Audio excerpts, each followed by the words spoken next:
21 मई और साल था 1991। जगह तमिलनाडु का श्री पेरम्बदूर।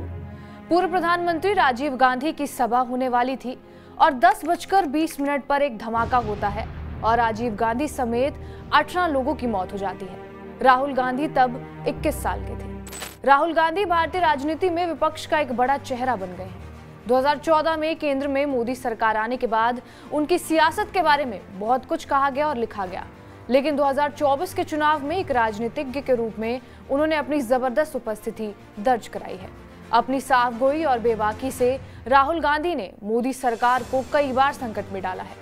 भले बीजेपी के नेता उन्हें पप्पू कहकर उनका मजाक उड़ाते हों, सोशल मीडिया पर आईटी सेल के जरिए उन्हें हमेशा ट्रोल करते हों, लेकिन मोदी सरकार के मंत्रियों और संगठन के नेताओं का ज्यादातर समय राहुल गांधी पर हमला करते हुए ही बीतता है। ये भी एक सच्चाई है। 1970 के जून महीने में जन्मे राहुल गांधी ताकतवर गांधी नेहरू परिवार से आते हैं। शुरुआती पढ़ाई दिल्ली के मॉडर्न स्कूल में हुई। इसके बाद वो दून स्कूल चले गए। सुरक्षा कारणों से राहुल गांधी को कुछ साल घर में रहकर ही पढ़ना पड़ा।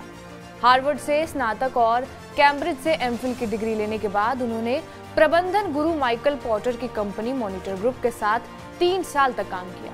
ऐसा कहा जाता है कि इस दौरान कॉलेजों में उनका नाम राहुल विंसी हुआ करता था। 2002 के करीब वो मुंबई लौटे और अभियांत्रिकी और प्रौद्योगिकी से संबंधित एक आउटसोर्सिंग कंपनी की उन्होंने शुरुआत की। बहुत कम लोगों को पता है कि राहुल गांधी ना तो राजनीति में आना चाहते थे और ना ही कभी पार्टी में उनको लेकर ये बात उठी थी। राहुल से ज्यादा प्रियंका गांधी की बात होती थी। आम जनमानस भी यही मानता था कि राहुल नहीं, प्रियंका ही राजनीति में आएंगी। प्रियंका आज राजनीति में है, लेकिन राहुल गांधी के बाद आई है। राहुल की पहचान एक ऐसे शर्मीले लड़के की थी जो क्रिकेट को पसंद करता है, जिसे बाहर घूमना पसंद है, जो अपनी फिटनेस को लेकर सीरियस रहता है। बहुत कम लोग ये जानते हैं कि राहुल गांधी एक सर्टिफाइड डाइव मास्टर हैं और वो स्कूबा डाइविंग इंस्ट्रक्टर भी रह चुके हैं। अकीडो मार्शल आर्ट की एक कला है जिसमें राहुल गांधी ब्लैक बेल्ट है। कहते हैं भारत जोड़ो यात्रा और भारत जोड़ो न्याय यात्रा ने राहुल गांधी के राजनीतिक करियर को संवारने का काम किया है।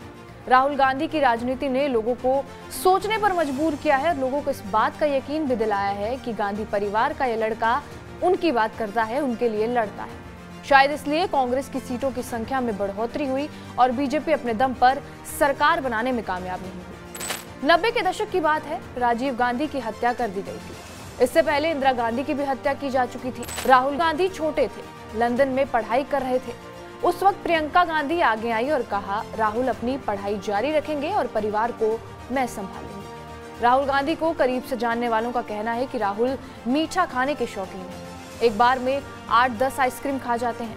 दिल्ली के ओबरॉय होटल का खाना पसंद करने वाले राहुल गांधी पर अक्सर विपक्षी यही आरोप लगाते हैं कि वो अपने व्यक्तिगत जीवन को राजनीति से ज्यादा महत्व देते हैं। कई बार देखा गया है कि देश में प्रमुख घटनाओं के बीच अचानक वो विदेश निकल जाते हैं। केंद्रीय गृह मंत्रालय के आंकड़ों के मुताबिक 2015 से 19 के बीच राहुल गांधी 247 बार विदेश यात्राओं पर गए हैं। हालांकि राहुल गांधी इन सब से बेपरवाह आज भी अपनी धुन में रहते हैं।